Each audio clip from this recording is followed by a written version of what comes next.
तैत्तिरीय उपनिषद का दूसरे अध्याय का प्रथम खंड पर विचार चल रहा था। तो वैराग्य के लिए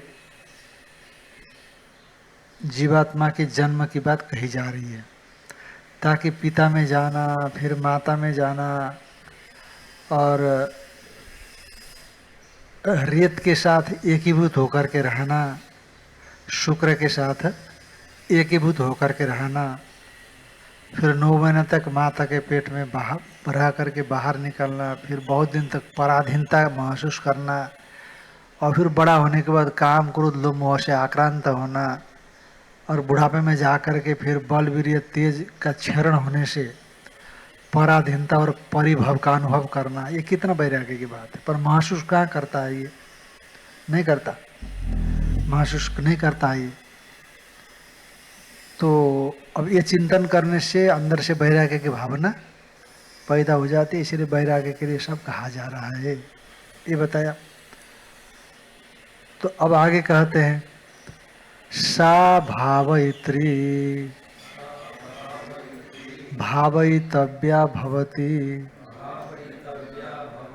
तम स्त्री गर्भम बिभर्ति शुग्र एव कुमारम जन्मनो अग्रे अधिभावयति स यत् कुमारम जन्मनो अग्रे अधिभावयति आत्मानमेव तद्भावयति येषां लोकानां सन्तत्या एवं सन्तता हि मे लोका तदस्य द्वितीयं जन्म सा भावयित्री। वो जो पति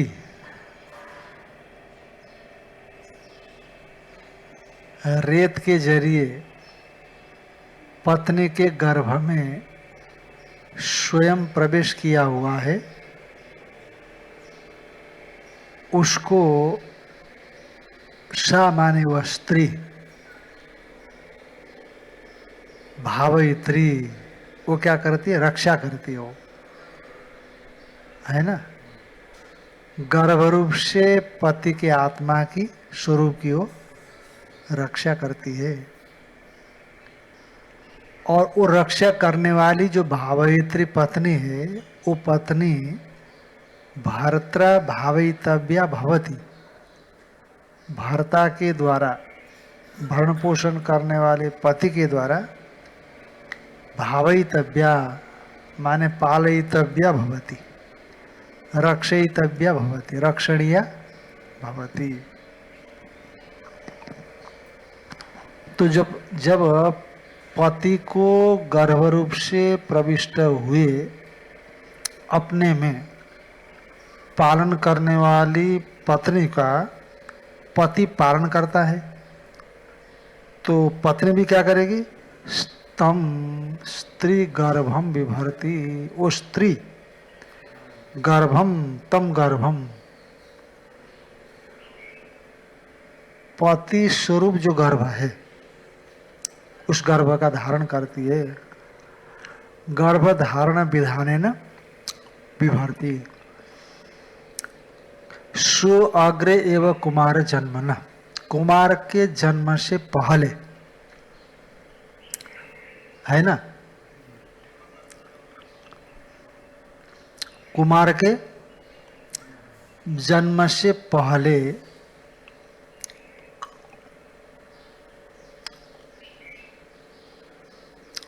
करती है।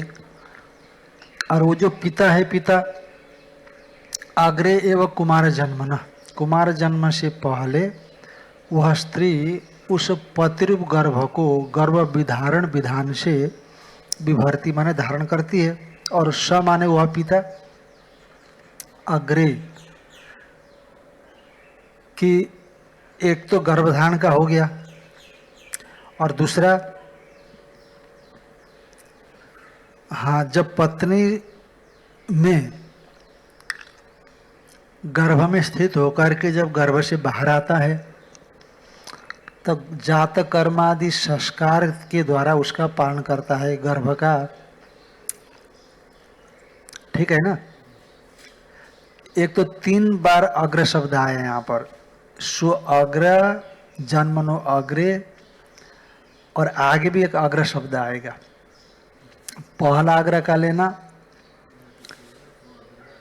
हाँ, तो पहले अग्र का लेना जन्म से पहले, है ना, जन्म से पहले। अग्रे अग्रे अधि, अग्रे अग्रे अधि 3 पद है। सो अग्रे एवं कुमारम जन्मनो अग्रे अधि भावयति, ऐसा है ना। अग्रे अग्रे और अधि, ये 3 पद के द्वारा जन्म से पहले का काल लेना एक अग्र से, और दूसरा अग्र से जन्म काल ले लेना, और आदि शब्द से जन्म के उत्तर काल। इस प्रकार से कालत्रय का ग्रहण कर लेना। तो इसे क्या हो गया, वो पिता अग्रे माने जन्मन प्रागेव, जब पिता गर्भ में पुत्र रूप से गया पत्नी के, माता के, तो गर्भ में जाते समय उस समय तो सीमंत आदि संस्कार करेगा। वो सीमंत इत्यादि संस्कार होते हैं ना गर्भाधान संस्कार के बाद, तो वो पत्नी में बच्चे के लिए कई संस्कार होते हैं गर्भ बाहर आने से पहले, तो सीमंत इत्यादि संस्कार है। उन संस्कार से पालन करता है। और जन्मनो अग्रे माने प्रसव कालाद अव्यवहित पूर्व क्षण में तो क्या करता है, सुखपूर्वक प्रसव के लिए मंत्र जप प्रोक्षण आदि कर्म के द्वारा उस गर्भ का पालन करते हैं। और आधि माने प्रसव के आगे कुमार के उत्पन्न होने पर जात कर्मादि संस्कार से उसका पालन करते हैं। तो इस प्रकार 3 प्रकार अग्र अग्र अग्र और आदि शब्द का अर्थ समझना। समान्य व पिता उत्तम गर्भम, वो गर्भ को स्त्री गर्भधारण विधान से विभर्ती पालन करती, और सामान्य व पिता अग्रे व कुमारम जन्मना भावयति, कुमार के उत्पत्ति से पहले, माने अभी माता के पेट में है वो, उस काल में सीमंत संस्कार इत्यादि करके निर्विघ्नता पूर्वक गर्भ बढ़े, पले, बुद्धिमान हो, अपंग न हो, तमाम भावनाओं से गर्भस्थ का पालन पिता सीमंत आदि संस्कार से करता है। और दूसरा अग्रे माने प्रसव से अव्यवहित पूर्व में, जिसे प्रसव पीड़ा कहते, प्रसव पीड़ा।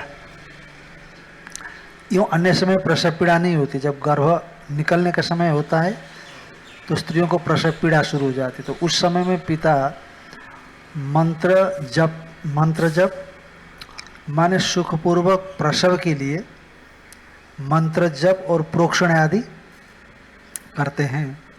मंत्र जप से प्रोक्षण इत्यादि करते हैं। नहीं, प्रसव सुखपूर्वक प्रसव के लिए संस्कार नहीं है ये।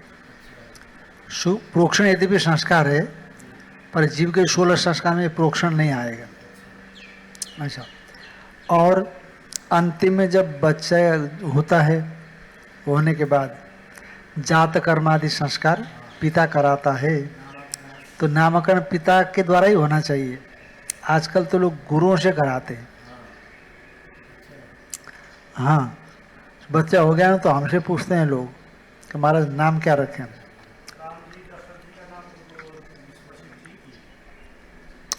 हाँ, पता नहीं ऐसा है, पर पिता ही नामकरण संस्कार करता है, ऐसा पता है। पर लोक में तो यही प्रसिद्ध है, पर शास्त्र में तो पिता नामकरण करता है, ऐसा बोलते हैं। हाँ, हाँ देखो ना, वहाँ गर्ग जी ने किया है, यहाँ पर दशरथ जी का वशिष्ठ जी ने किया है, और इधर भी गुरु से नाम रखते हैं, पर आता है स्मृतियों में पिता ही देता है, ऐसा आता है। पिता के इच्छा से फिर गुरु लोग दूसरे लोग दे सकते होंगे, इसलिए ऐसा है। तो इसलिए अधिभावयति स यत कुमारम जन्मनो अग्रे अधिभावयति, वो जो कुमार के जन्मनो अग्रे, हाँ, जन्मनो अग्रे माने जन्म के बाद, अधिभावयति बच्चे का संस्कार करता है, तो आत्मान में तद भावयति, ध्यान में है कि नहीं, अपने को ही शास्त्रीय संस्कार से पवित्र करता है पिता। क्या करता है? बच्चे का संस्कार करता है ना, अपना ही संस्कार करता है। संप्रति कर्म आप पढ़ें कि नहीं अभी? संप्रति कर्म, संप्रदान कर्म, हाँ आ चुका है ना। संप्रति कर्म मतलब है कि पिता जिन कर्मों का संपादन नहीं कर पाया, जब वह पिता बेटे को उसकी अनुमति देता है, आदेश देता है कि तुमको ये करना है, तो ये देना, आदेश देना ही संप्रति कर्म कहलाता है। जैसे पिता कहता है त्वम यज्ञ त्वम ब्रह्म त्वम लोक, पिता कहता है भाई देखो, जिन यज्ञों का संपादन करना चाहिए था वो नहीं कर सका, जिन वेदों का अध्ययन करना चाहिए था वो उन वेदों का अध्ययन नहीं कर सका, जिन लोगों की प्राप्ति करनी चाहिए थी उन लोगों की मुझे प्राप्ति नहीं हुई, इसलिए अब तुमको करना है। पिता का आशय ये रहता, पहले सिखा करके रखा गया होता है, तब वहाँ बेटा कहता अहम यज्ञ अहम अहम ब्रह्म अहम यज्ञ अहम वेद, माने ठीक है, आपने जो वेद का अध्ययन नहीं किया मैं वो कर लूँगा, जो आपने यज्ञ नहीं संपादन किया वो मैं करूँगा, जिन लोगों को लोग आप नहीं प्राप्त सके कर्म से उन लोगों को मैं अवश्य प्राप्त कराऊंगा, ऐसा कहा था। तो संप्रति कर्म है। तो ऐसे यहाँ पर भी पहले तो पिता उसका पालन करता है, पर तो माने इसका मतलब आत्मनो तद भावयति, अपने आप का ही मानव पालन करता है पिता। क्यों करता है ऐसा? क्या मतलब है? का एषाम लोकानाम असंभेदाय एषाम लोकानाम संतत्या, ये जो लोक है ना, ये प्रसिद्ध लोक है कि नहीं, पुत्र पौत्र आदि लोक हैं, इनके अविच्छेद के लिए संतता अविच्छेद है, कभी इनका नाश न होना चाहिए। यदि जिन्होंने संतान का विच्छेद किया वैसे सभी करने लग जाए तो संसार का उच्छेद नहीं हो जाए। संसार का विच्छेद नहीं होना चाहिए, परमात्मा की सृष्टि का विस्तार करना चाहिए। एवं संतता ही में लोका, क्योंकि इसी तरह से परंपरा के अविच्छिन्नता रूप से, माने पिता के समान, जैसे पिता पुत्र को उत्पन्न करता उसी प्रकार पुत्र भी पुत्र को उत्पन्न करे। इमे लोका तदस्य द्वितीयम जन्म, लोक माने लोक के साधनीभूत पुत्र पौत्र आदि, तदस्य द्वितीयम जन्म, मातु के उदर से निर्गमन, ये उसका पहला, पिता के उदर से निर्गमन, पिता के अंदर से रेत का निर्गमन, ये पहला जन्म, और माता के उदर से निर्गमन, ये उसका हो गया दूसरा जन्म। सभावयित्री वर्धयित्री, उस पति रूप में आए हुए गर्भ को बढ़ाने वाली जो पत्नी है वह भर्तु आत्मनो गर्भभूतस्य, जो अपने भर्ता के गर्भभूत है उसको बढ़ाने वाली है, उसका भावयितव्य रक्षयितव्य च भर्ता भवति, भर्ता की तरह रक्षयितव्य होती है। नहीं उपकारम उपकार प्रत्युपकारम अंतरण लोक कस्यचित केनचित संबंध उपबद्धते, तो उपकार और प्रत्युपकार के बिना लोक में किसी का किसी के साथ संबंध नहीं होगा। कुछ आप करिए कुछ हम करेंगे, है कि नहीं? हमसे कुछ आपका स्वार्थ है वो सिद्ध हो रहा है, आपसे मेरा कुछ स्वार्थ सिद्ध हो रहा है, तभी व्यवहार चलता है, नहीं तो लोक में व्यवहार चलना मुश्किल होता है।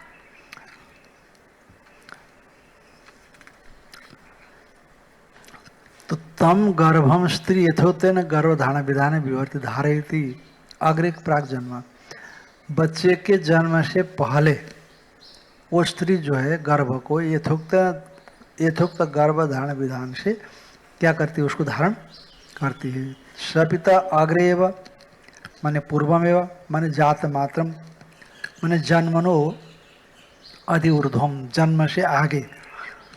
जन्मनो जातम, जन्म से उत्पन्न हुआ कुमार को जात कर्मादि पिता भावयति, जात कर्मादि के द्वारा भावन करता है।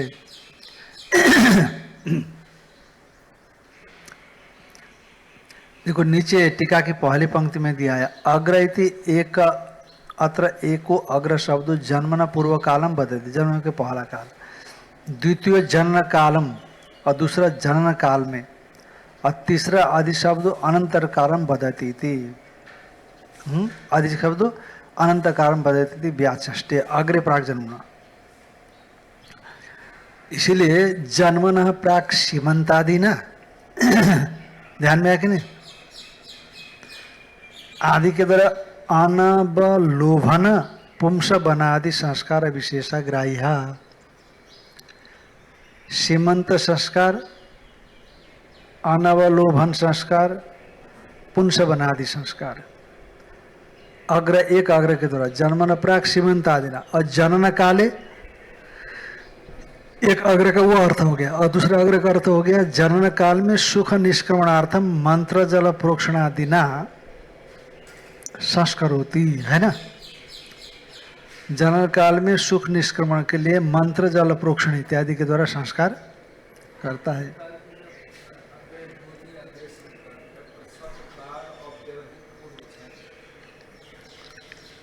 हाँ?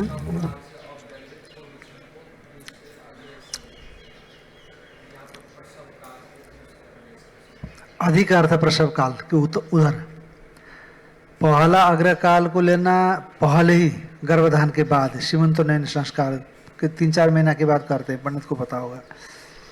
और दूसरा अग्र भी पहले माने गर्भधान से अविवाहित पहले, और अधिशब्द का गर्भ के अनंतर, गर्भ माने जो है बच्चे पैदा होने से बाद, अधिक अर्थ ऊपर है ना, ऊपर अधि माने ऊपर, गर्भ बाहर आने के आगे, तो भी जात कर्म होगा। आपका क्या पूछना है?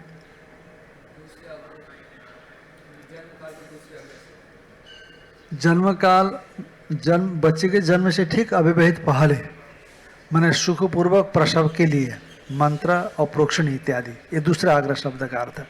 पहला आग्रह शब्द का अर्थ गर्भधान के बाद जो होने वाला सीमंत संस्कार, अनवलोभन संस्कार, पुंसवन संस्कार, ये सब संस्कार पहले आग्रह के दूर में। दूसरा आग्रह का गर्भ पैदा होने से अविवाहित पहले, और आदि शब्द का गर्भ के बाद जात कर्मादि संस्कार का बोधक है। ठीक है कि नहीं? सपिता यदि यद अस्मात् कुमारम जन्मनो अधिऊर्ध्वम अग्रे जात मात्रमेव, वह पिता कुमार के जन्म के आगे, अग्रे माने जात मात्रमेव, जात मात्र ही जात कर्मादिना यद भावयति, जात कर्मादि के द्वारा जो पालन करता है, तदात्मान में भावयति, वो अपने को ही भावना करता है, अपना ही पालन करता है। क्योंकि पिता भी जायते पुत्र इति वेदानुशासनम,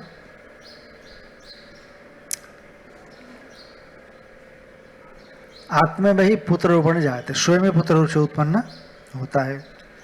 तथा ही उक्तम, इसी को कहा है, तथा ही उक्तम इसी को कहा भी है कि पतिर जायम प्रविशति, क्या बताया? पति जो है पत्नी में प्रविष्ट होता है, ऐसा कहा। तत् किमर्थम आत्मानं पुत्र रूपेण जनयित्वा भावयति इति। पर ये तो हमारी समझ में नहीं आया महाराज कि अपने आप को पुत्र रूप से जो है, अपने आप को कथम किम अर्थम तर्हि किमर्थम आत्मानं पुत्र रूपेण जनयित्वा भावयति इति। किस लिए अपने आप को पुत्र रूप से उत्पन्न करके संस्कार विशिष्ट करा, जात कर्म संस्कार से विशिष्ट करता है? पिता उच्यते, येषाम लोकानाम संतत्या अविच्छेदाय, ये लोग निरंतर चलते रहे क्योंकि परमेश्वर की ऐसी इच्छा है। पितामह ब्रह्मा जी ने जो ऐसे नियुक्त कर रखा है ना, तो ऐसी इच्छा है प्रजापालक पितामह की, तो उसको अपने आज्ञा मान करके वो पालन करता है, शास्त्र आज्ञा मान करके उसका पालन करता है, इसीलिए अविच्छेद के लिए। इसलिए आपको ज़्यादा भजन करना चाहिए, क्योंकि आपने संतान का विच्छेद कर दिया ना, इसलिए आपको ज़्यादा भजन करके वो दोष को मिटाना पड़ेगा। हाँ, उचित ऐसा लोका नाम संत विच्छिद देरनी में लोका पुत्रोत्पादन आदि यदि न कुरु केचना। कुछ लोग है ये बाबा लोग कहते विच्छिद देरन ही इमे लोका, पुत्रोत्पादन आदि ये सब लोग नष्ट हो जाएं। हाँ, ये सब लोग नष्ट हो जाएं यदि पुत्रोत्पादन यदि केचन न करियो। कुछ लोग पुत्र उत्पादन न करें तो ये लोग सब क्या होंगे, नष्ट हो जाएंगे, इसीलिए छोड़ना नहीं चाहिए। एवं पुत्रोत्पादनादि कर्म अविच्छेदे नैव संतत प्रबंध रूपेण। इस प्रकार पुत्रोत्पादन कर्म अविच्छेद माने संतत निरंतर परंपरा रूप से वर्तनते, वो आ ही रहे हैं। ही अस्मात् इमे लोका, इसलिए ये लोग देखते हैं, तस्मात् तद अविच्छेदाय तत्कर्तव्य न मोक्षाय। तो उसके अविच्छेद के लिए अवश्य उन कर्मों को करना, विधिपूर्वक पुत्र उत्पादन करना चाहिए, न मोक्षाय, उस परंपरा के तोड़ने के लिए नहीं। परंपरा को तोड़ना नहीं चाहिए, उस परंपरा को आगे बढ़ाना चाहिए। श्रुति का आदेश है, तदस्य संसार न कुमार रूपण मातु तद निर्गमनम। उस संसारी का कुमार रूप से माता के उदर से निर्गमन, हाँ, बाहर आना।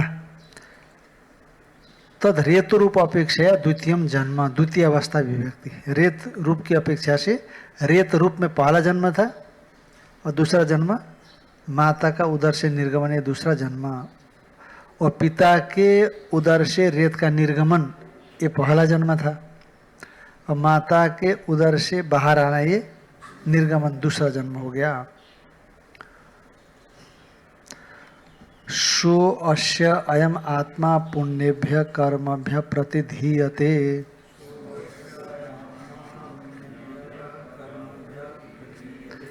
अथ अस्य अयम इतर आत्मा कृतकृत्यो वयोगतः प्रैति।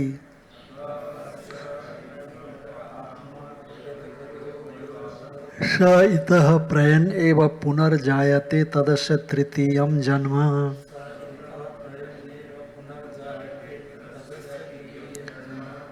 अस्य पितु सो अयम आत्मा, इस पिता का ये पुत्र रूप देह है ना, अस्य पितु, इस पिता का सो अयम आत्मा, ये जो पुत्र देह है वह पुण्य न कर्मे पुण्यभ्य कर्मभ्य प्रतिधीयते, पिता के लिए पुण्य कर्म के लिए प्रतिधीयते माने प्रतिनिधित्व न स्थाप्यते।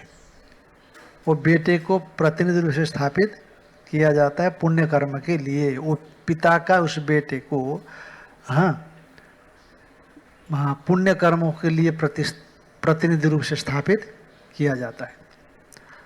अथ अस्य अयम इतर आत्मा, अथ प्रतिनिधि स्थापित करने के अनंतर अस्य पुत्रस्य अयम इतर आत्मा पिता कृतकृत्य हो जाता है। वयोगतः जब जीर्ण हो जाता है तो प्रैति मर जाता है। सह इतः इस जीर्ण देहात प्रयन एवं शरीर परित्यजन एवं पुनर्जायते, पुनरुत्पन्न होता है। तदस्य तृतीयम जन्म, इसका तृतीय जन्म हो गया। तो तीसरा जन्म हो गया। ये पहला जन्म हो गया पिता के उदर से निकलना, दूसरा जन्म हो गया माता के उदर से निकालना, और तीसरा जन्म हो गया जब पिता मर जाता है, जन्म लेता है, तीसरा जन्म हो गया। कोई दिक्कत? कोई दिक्कत नहीं। तो एक ही का तो नहीं हुआ ना, पहले तो बेटे के हो गए जन्म और अब पिता का हो गया अभी, तो तीसरा ये तो पहला मानो इसको ये या तो पहला मानो। पिता जब मर करके जन्म लेगा तो पहला ही जन्म हो गया ना पिता का। वो दो जन्म तो किसके हो गए? बेटे के हो गए। का श्रुति बेटे और पिता को भेद नहीं मानती, पिता ही पुत्र रूप से होता है ना, भेद नहीं मानती, इसीलिए पिता के मर कर के जन्म लेने को भी श्रुति बेटे का ही मर कर के जन्म लेना मानती है, क्योंकि दोनों में अभेद है, इसीलिए, है ना। ठीक। अथवा क्या करना, अथवा इसका समाधान क्या करना है कि माता पिता से पुत्र का जो जन्म बताया ना, माता से पहले पिता से फिर माता से, उसी प्रकार से पिता का भी अपने माता पिता से दो जन्म हुए कि नहीं। जैसे बेटा का माता पिता से जन्म हुए, तो उसी तरह से पिता का भी अपने माता पिता से दो जन्म हुए कि नहीं। तो अब ये जो तीसरा है, तीसरा हो गया। तदस्य तृतीयम जन्म से बेटे का पहले पिता से उधर से निकला, फिर माता के उधर से निकला, दो जन्म हो गए। तो उसी तरह से अभी जो पिता मर करके जन्म लेगा, तो उससे पहले तो माता पिता से जन्म लिया है कि नहीं, इसीलिए उस पिता के तीसरा जन्म बताया। यह तो अर्थ है ऐसे करना।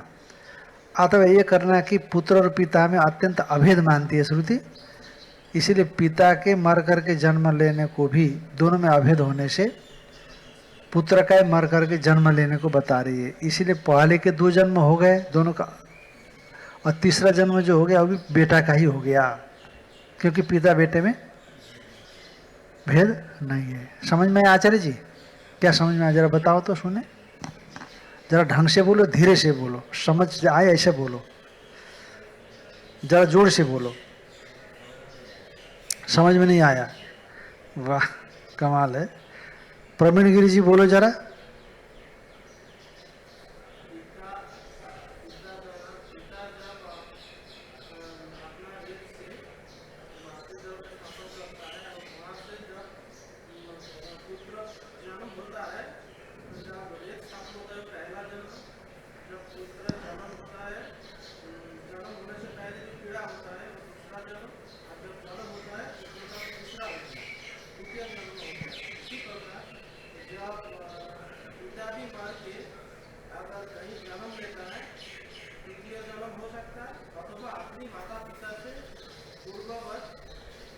ये महापुरुष कहाँ तीसरा जन्म चौथा जन्म लेकर के आए महापुरुष हैं?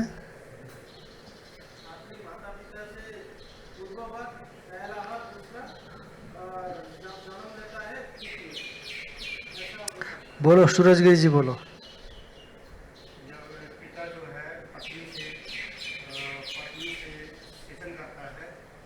अरे भाई इतना लंबा चौड़ा क्यों जाते हो? सेचन सेचन हो गया है, अब ब्रह्मचारी को सेचन सेचन ठीक नहीं होता। इतना बोलो, अरे इतना बोलो कि जब पिता के उदर से निष्क्रमण करता है पहला जन्म, जब माता के उदर से निष्क्रमण करता है तो दूसरा जन्म, जब पिता मर करके फिर जन्म लेता है तो तीसरा जन्म।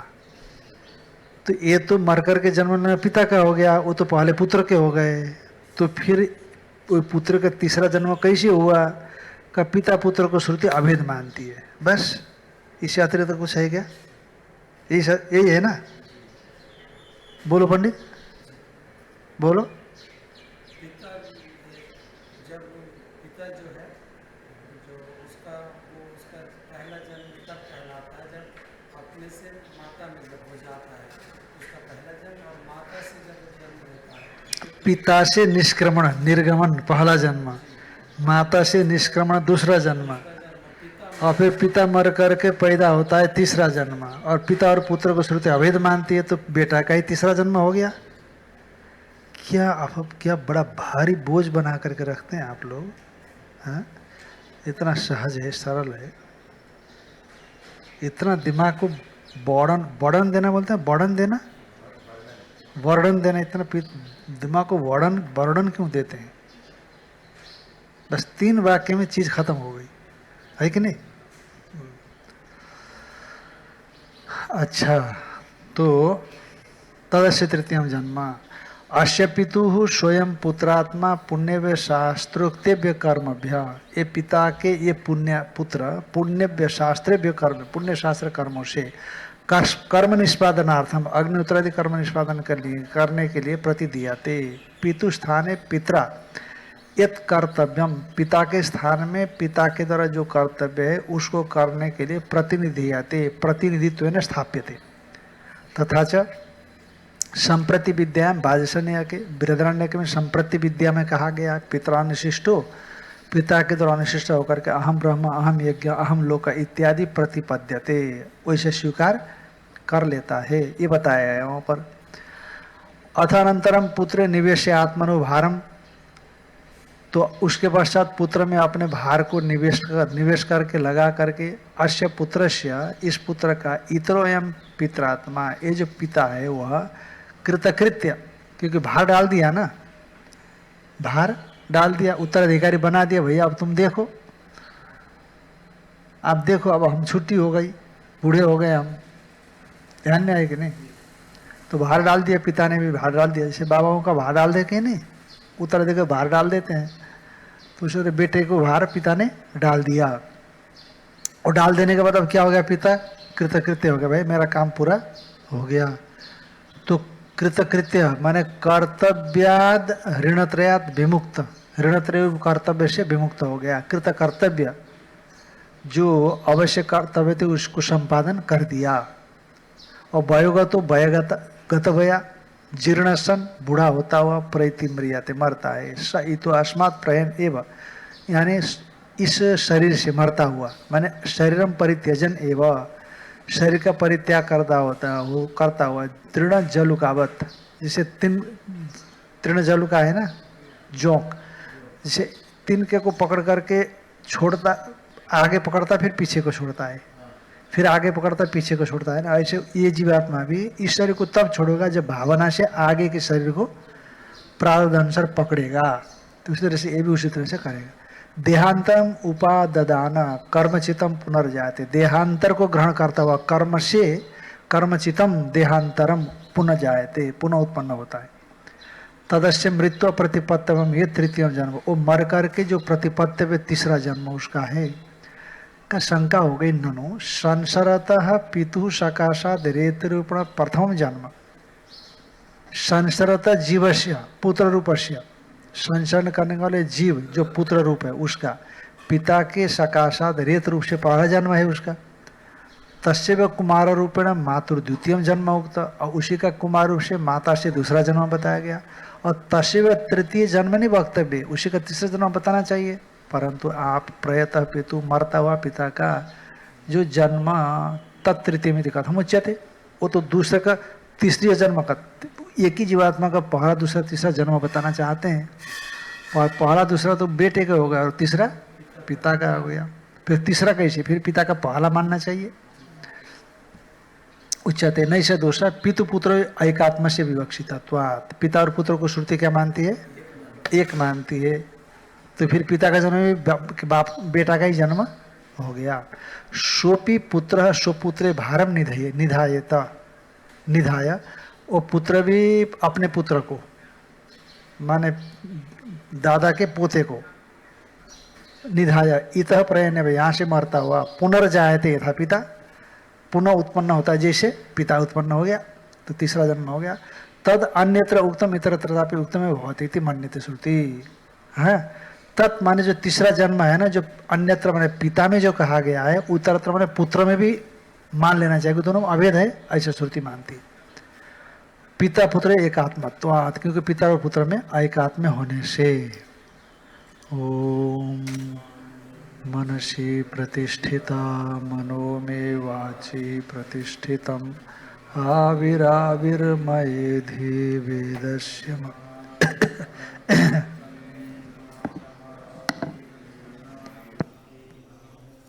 UHF is disconnected.